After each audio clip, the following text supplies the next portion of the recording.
Hey there. Welcome to my first video. I'm Kelly.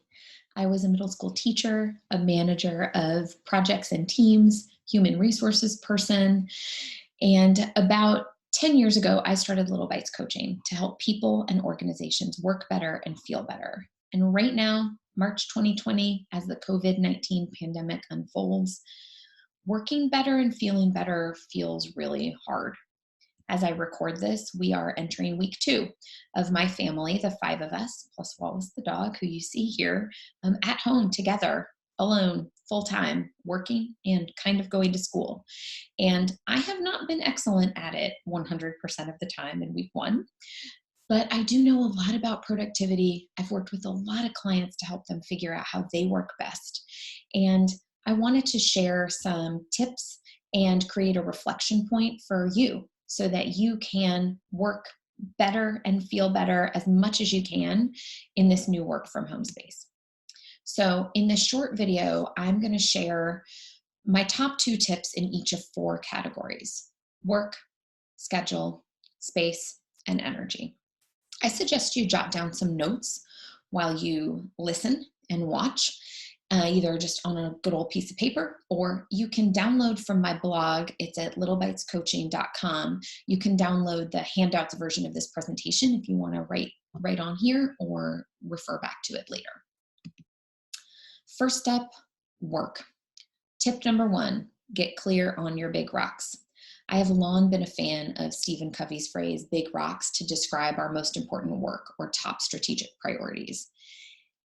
In regular times, we can all identify big rocks at a variety of time horizons, from big picture strategic plan, multi-year plan, down to the year, the quarter, the month, the week, down to the day. These are not regular times. I just wrapped a coaching cohort where I led folks through 4 months of crafting our visions for 2020 and creating plans to get there. And we wrapped that 2 weeks ago. And since then, we have all experienced seismic shifts and unsettling. And I do not know what is going to become of any of our 2020 visions and plans right now. So what do? I think you get clear on your big rocks at whatever time horizon you can.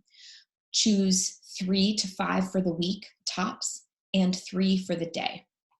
More than that, it gets to be a laundry list. And honestly, you're not going to get that much done this week anyway, probably. Sorry to break it to you. This will not be your most productive week ever. So the more ruthlessly you can prioritize those 3 to 5 big rocks for the week and 3 big rocks for the day, the more likely you're going to be to get the right work done when you can. Second tip for work, track your to-dos. Those of us who usually have pretty good systems for keeping track of stuff might be feeling really off kilter right now. Maybe you haven't had time to update your spreadsheet, or you can't figure out how to see your Google tasks on your home computer, and that's what you're using right now. Or maybe you didn't have your sacred hour with your colored pens and your bullet journal to get your head on straight. If that's you, I feel you. I am there with you. But I'm also seeing that folks who don't usually need to write things down and keep a list are also feeling unmoored. Maybe just because they're feeling more scattered and they're just not 100% there mentally, or they're being distracted more often by work emergencies or small children or all the distractions of working from home. They might also be finding that the usual structures that keep them on track without a formal system just aren't there right now. The school leader's not sending that weekly email to his team in the same way because school's not happening. Or a one-on-one that usually provides a great reflection point for naming those big rocks and writing things down and figuring out what to do just isn't on the schedule right now. So no matter where you usually are, come with me right now to tracking your to-dos. It doesn't have to be fancy. If you know me, you know I say not fancy is always best anyway. Maybe it's just a sticky on your computer screen, or maybe you are downloading my free weekly plan template and you are printing it out and using it on your clipboard.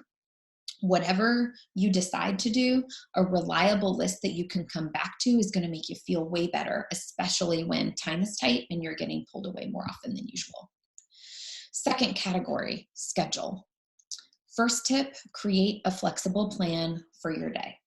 I've worked with a lot of clients over the years, you know who you are, who have resisted creating a plan for how they're going to spend their time because they are afraid it's going to get messed up. Well, guess what? Today, your plan is going to get messed up. That's probably usually true. It is especially true right now. You are going to have tech challenges. I cannot believe the internet is holding out, but it certainly seems to be so far for me with my million Zoom calls. But you might have some tech challenges, or maybe someone else is going to need to cancel a meeting that you were really counting on to get some clarity on some work. Or maybe your first grader is not going to be down with doing her 2 hours of quiet, independent learning time at exactly the time you need her to be. I promise that having a flexible plan for how you're going to spend your time is still a good idea. It's going to ground you and it's going to give you something to come back to as things change. Maybe your computer or phone calendar is enough for you here. I have my calendar open on my computer all the time, but right now, these days, I'm also printing my daily schedule, and it's got my meetings on it already. And then I'm just filling in both my big rocks and little things I don't want to forget. It also gives me a great place to note when something pops up. Sometimes I put fun things on there too. Hike. I don't remember if that happened the other day or not, but I tried. Uh, then, of course, because your schedule is going to get messed up, maybe now more than ever, check in and adjust throughout the day. Make sure you, before you veer off in a different direction, look at that schedule and say, what does this mean? Is this the right choice?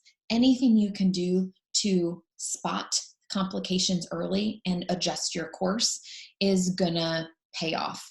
It'll mean less scrambling at the end of the day. It's going to mean a more realistic picture of what you can get done for the rest of the week.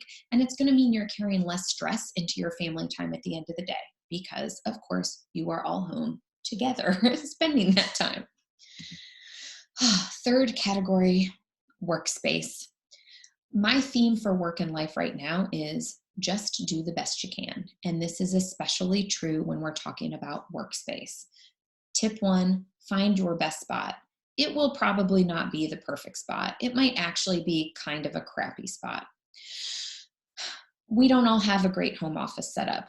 I have a pretty nice one, but right now a full 50% of my work surface is taken up with kid art supplies and half-finished projects. And the other thing that's happening in my home office lately is I'm sharing it because whenever my husband has a video or conference call, he gets to use my desk because it's quiet and there's a door that can close. So even those of us who usually have a good home setup, that might not be working well. And a lot of us, I know, just don't have it. But that does not mean that you need to just hunch in the corner of the couch all day long without an outlet or a place to put your water, right? Look at your schedule, figure out what you need to get done, and find a spot that works for you as best as you can. And you might need to get creative. Glennon Doyle started writing in her closet because it was literally the only place that she could find in her home at the time. I checked in with a colleague the other day and they were in the front seat of their car in the parking lot of their apartment complex because it was the only place they could go to avoid waking up the baby or distracting the toddler. So do the best you can. And because especially now, it might not be that you're settling to one space for the day. If you are moving from space to space or when you are done with your work for the day, put your beep away. During week one of full-time working from home, both my husband and I were guilty of leaving a trail of work stuff around our house. I left my clipboard out on the porch table. He left a half-eaten bowl of snacks in the office when he moved on. So not only does that waste time, and you don't have extra time to be hunting down your notebook or your computer cord, but it also just bleeds your work into the rest of your space. So I think now is a great time to focus on those boundaries wherever you can get them. And for most of us can at least pack our stuff up when we're done working, even if for now, like for me, it means I'm just putting all my stuff back into my backpack, which is not going anywhere because I'm still at home. Oh, final category, energy. Y'all, I have so much to say about this. There will be more coming, I have a feeling. But for now, I'm going to keep it high level. Number one, take care of your body. Many of us are not feeling great physically right now. I am not sleeping well. Many of us are out of our usual exercise routines. We can't go to that Orange Theory class or yoga class. We're also carrying a lot of stress. As I said that, I realized I am carrying stress in my neck and shoulders, as I usually am, especially right now. So whatever you can do to take care of your body through your workday is really important. Drink your water. Turn your dresser into a standing desk so you are at least not sitting all day long. Between your meetings, run outside, literally around the house with your dog, or take a stretch break with your kids. We all need to take care of ourselves, not just to get better work done, but to keep our immune systems as healthy as we can right now. Secondly, take care of your spirit. And this has been the hardest one for me this week. I am finding that many, many times a day, I need to pause, I need to breathe, and I need to ask myself, how am I doing and feeling right now? And what do I need? The answer to that first question, real talk, how am I doing and how am I feeling, is like not great most of the time, pretty sad, pretty anxious. And then the second question for me is also really important. What do I need to feel okay right now and to be able to do what I need to do next? Usually for me, it's enough to just kind of tune in, and then I can let that go for a little bit longer to focus on being with my coaching client. Sometimes though, the answer to what do I need is not work. It is a break, preferably outside with one dog and 1 to 3 children, or sometimes 0.